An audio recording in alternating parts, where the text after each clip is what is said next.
17 फरवरी को लगभग 65 वर्षीय रेखा किन्नर लापता हो गई। 18 फरवरी को सीसी कैमरा के माध्यम से कुछ पता चला और 19 फरवरी को रेखा किन्नर का शव मिल गया। वहीं बताया जा रहा है कि रवि नाम के जो आरोपी थे उनका भी शव सुसाइड करने का मिल गया है। और वहीं उनके साथ रहने वाली रेखा किन्नर के साथ रहने वाली हमारे साथ हैं, चूँकि बलिया के मर्चरी हाउस पर लोग आए हुए हैं, शव दोनों अंदर रखे गए हैं। हम जानना चाहेंगे क्या कहेंगी रेखा के बारे में, क्या जानती थी आप? बहुत अच्छी थी मेरी दादी, बहुत हेल्प करती थी, सबका गरीब को मदद करती थी।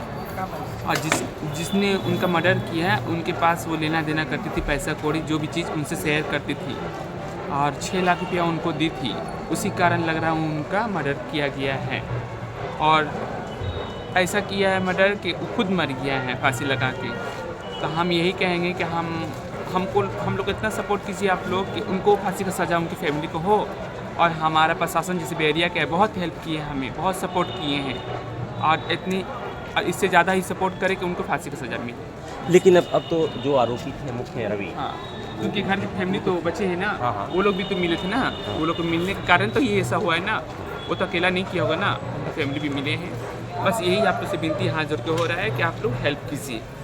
किन्नर समाज का ये मांग है कि जो मुख्य आरोपी था उसने तो सुसाइड कर लिया, अब उनके परिवार को भी फांसी दिया जाए। अब देखने वाली बात होगी कि पुलिस कहां तक इस मामले में पहुंच रही है। नरेंद्र मिश्र, भारत एक्सप्रेस, बलिया।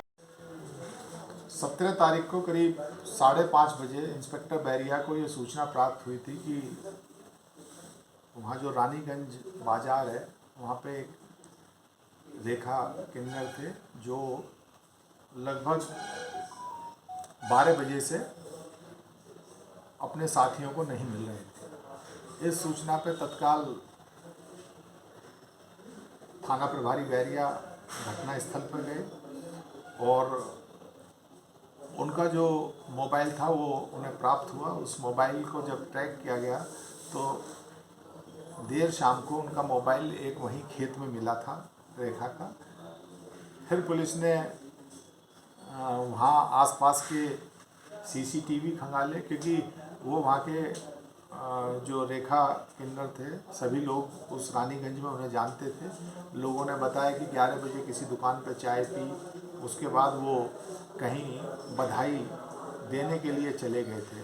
जब पुलिस द्वारा सीसीटीवी जो उस कस्बे में लगे हुए थे उनका अवलोकन किया, कल तो अंत में उन्हें रानीगंज में ही एक व्यापारी हैं विजय कुमार गुप्ता, उनके मकान में जाते हुए देखा गया था। 17 तारीख में करीब 1 बजे के करीब उनसे पूछताछ की गई। उनके घर में उनका एक लड़का था जिसकी पिछले वर्ष शादी हुई थी।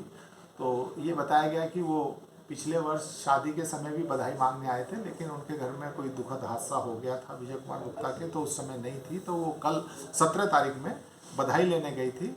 विजय कुमार गुप्ता के लड़के ने ये बता दिया कि उसकी माताजी कहीं बाहर शादी में गई हुई हैं, वो आएंगी तो देंगी। बाद में और जब विश्लेषण किया गया, इधर उधर कैमरे देखे गए, तो एक चीज़ ये क्लियर हो रही थी कि वो उस घर में जाती हुई तो दिखाई दी है किन्नर, लेकिन वापसी का कोई ट्रेस उसके बाद कहीं कस्बे में किसी ने भी उनकी ये पुष्टि नहीं की कि कहीं से निकली है या क्या है। खैर, कल रात में हमारी भी बात हुई थी सभी लोगों से, किन्नर समाज के लोगों से। उन्होंने अपनी बातें बताई और उसी पे पुलिस कार्य कर रही थी। आज सुबह करीब 6 बजे के करीब इंस्पेक्टर बैरिया को ये सूचना मिली थी कि जो विजय कुमार गुप्ता हैं, उनके जो पुत्र हैं, करीब 28 वर्ष उसकी उम्र है, उसके द्वारा आत्महत्या कर ली गई है। अच्छा, अंत में उसी घर में जाते हुए देखे भी गए थे। खैर, वहाँ जाके पुलिस ने उनकी डेड बॉडी को कब्जे में लेके पीएम के लिए भिजवाया, लेकिन शक होने पर उनके घर की भी तलाशी ली गई। 3 मंजिला मकान था, तो उन्हीं के मकान में सबसे ऊपर की मंजिल में एक कमरे में रेखा किन्नर की डेड बॉडी भी एक पॉलीथीन में लिपटी हुई मिली। उसे भी पुलिस ने प्राप्त किया है। वहाँ उनके जो सहयोगी लोग हैं उनके द्वारा एक एफआईआर दी गई है।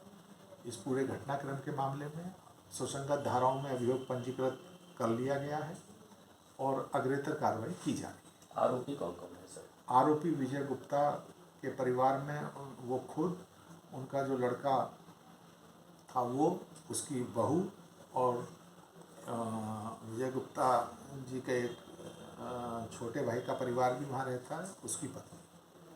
5 लोग कुल मिलाकर उसमें हैं, जिसमें एक जो उनका विजय कुमार गुप्ता का पुत्र है उसने सुसाइड कर लिया था।